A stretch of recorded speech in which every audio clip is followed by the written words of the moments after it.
Now here's a hopefully quick video on these revolvers.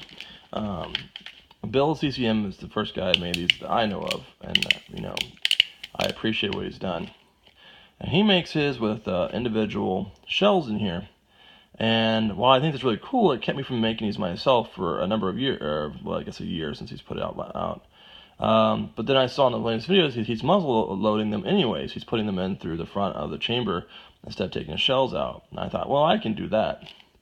So what I do is I ground out the inside of the barrel here. Sorry, it's got some paint from being shot last weekend.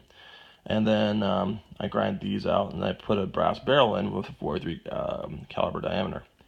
Now I use a 43 caliber barrel usually for the 40 cal as well, but I don't have to. But I've been doing so because it keeps the chrono down. These chrono about 275 or 265, depending upon the type of marker used. Because some of these are made for pellets and some are made for BBs. The pellets shoot a little lower than the BB ones because sort of like a first strike, it shoots faster. So this one being a pellet model, this one shoots 255 to 275 fairly regularly with 43 or 40 cal. How I load is it's a single action. So here's a pin here, keep them revolving. If you push it back part of the way, it goes the first click. Now you can free spin this. If you want to, you can do that really cool spin that everyone does on the movies. And I probably can't, there we go. It's harder to do with one hand, but you know what, I did my best. So I just go through and I load from the front. This one's 43 cal. That's my personal one. I've got a few, but that's the one I use always because I like the black and silver. This one over here is Danny Flores' model. This one is a 7.5 inch barrel, whereas this one's a 5.5 inch barrel. While this one here is just a regular model, this one's a special edition made by Umarex for the NRA. See, it has NRA branding here. Instead of having the Colt coin, has a commemorative National Rifle Association coin, and has a portion of the Second Amendment. If I can get this thing to focus, put on the back of it, on the pistol strap. This one, I suggested Danny to make it in 40. This one, likewise, drilled out, has a 43 cal barrel, and then this one has a 40 caliber cylinder, and just like the other one, click it once, it's now free float rolling, and you can take your balls. Now these balls are a lot more round than the 43. They actually have a really nice shape to them, and they just pop right in. Now there's the only thing I want you to watch out for when you're loading these things is that if you do what I just did there, is there's a seam that goes around the barrel ball. If you're not careful, you're going to put the seam where it's going around there. And when you do that, you have a chance of it being harder to put in because it's fatter around that seam just a little bit.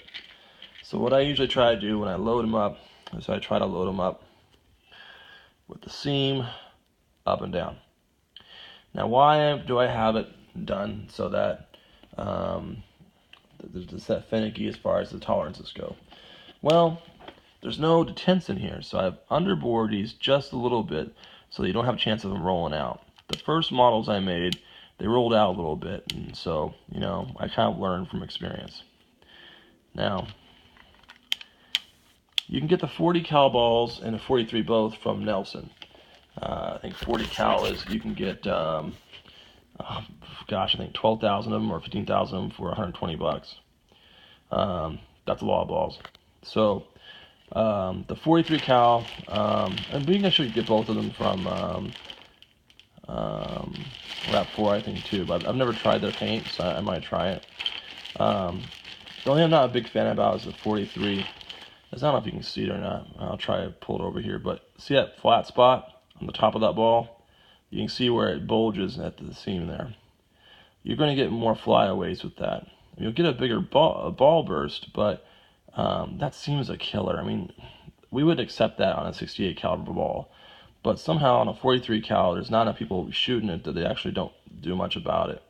And Nelson makes great paint. I won't lie, but that's a fat, hemisphere, or like equator in that thing, and you can tell it when you shoot it. Whereas, look at these. Now these are cheap ass balls made by a blow dart gun company.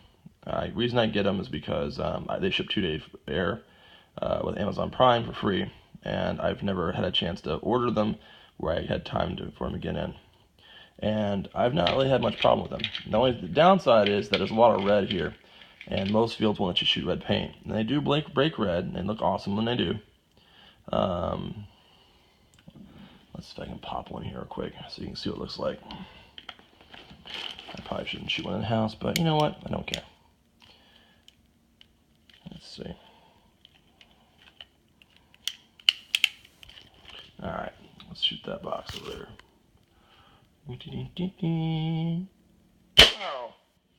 Well, downside is it shot right through the box. Go figure. So I guess I didn't break red after all, not this time. But they're pretty nice, I'm not gonna lie. They're, not the most tactically advantageous pistols out there. TPX or a T9 or 8.1 will do you better as far as, reloads on the field. But the grip is nice because it's made for an actual human being. It's patterned off of the actual Colt single action army. So it's actually, it's the right size for someone's hand. Now granted, my dad's and other people I know have Shrek hands and they can do just fine with a Tiberius or a TPX. I love how it feels. I've not got a chance to surrender someone. I've shot some people with them on the field, but I've never got a chance to get in that cold surrender by walking behind them and going like that, If you want a closer look at the shells themselves, apparently I have that one still out. It's part of my pocket still. I was using it for gauging the size earlier for the other ones I was making. So, cut them short. Used grinders to grind it off, give it smooth the top up here. Just long enough so it makes a pocket for the balls. I think it would be cooler, Bill's way of having the shells, because you can have a whole belt of shells. But honestly, I think it's probably faster just to do it this way.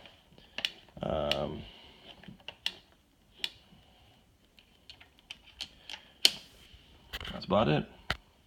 If you have any questions, just shoot me a message. I don't mind talking about this stuff all day. I know I had a lot of fun with these Dead Legends, and I wish we had video of it, but the guys, and that's when it started raining, were up there doing quick draws and stuff. The pistols themselves are made amazingly well. Umarex did a great job. And next I want to start working on trying to do some Webleys and some Nagants, and then my son wants a Schofield number 3 real bad, so I think he and I are going to make some Schofields next week. Alright, appreciate it.